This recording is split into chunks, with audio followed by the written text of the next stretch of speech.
The Good Financial Governance Program is a technical assistance program funded by the EU, the German government, and the Swiss. The objective is to strengthen the Tanzanian public finance system in accordance with principles of efficiency, transparency, and accountability. Internal auditors are integral to the achievement of this objective.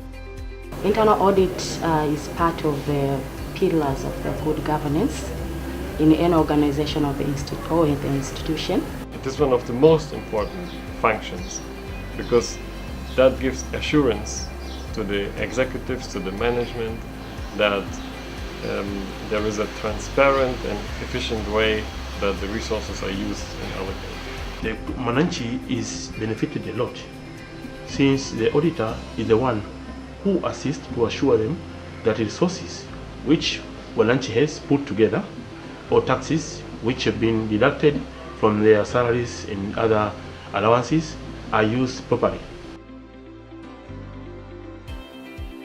We need to review legal framework because we've got a framework which is indeed inferior, somehow inferior I can say, because we've developed internal audit from the regulations of the Public Finance Act. We need to elevate it. We need to establish internal audit function from the Act itself. We are facing now the independence of audit committees. Our audit committees are not independent.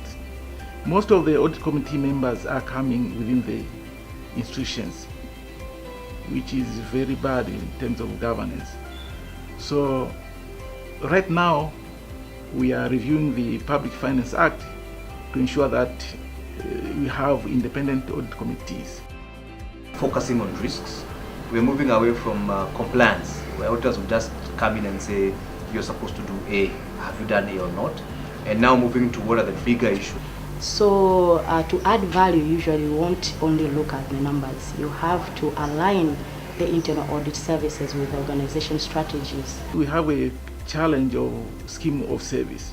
Our scheme of service now recognizes accounting profession only. So what we are trying to do now is to ensure that the scheme of service accommodate all cadres, all professions.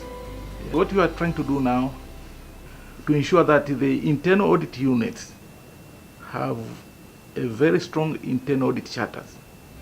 So most of the issues regarding professionalism are being mentioned in the internal audit charters.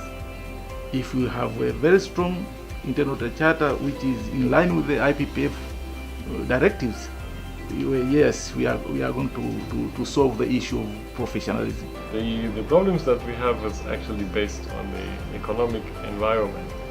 And all the institutions, they have issues all over the world. But when we have poor economic conditions, these mistakes or these structural problems are much more visible. But it doesn't mean that the people behind these institutions, that they have less skills and capabilities or potentials. And this is what I would really like to iterate and emphasize on.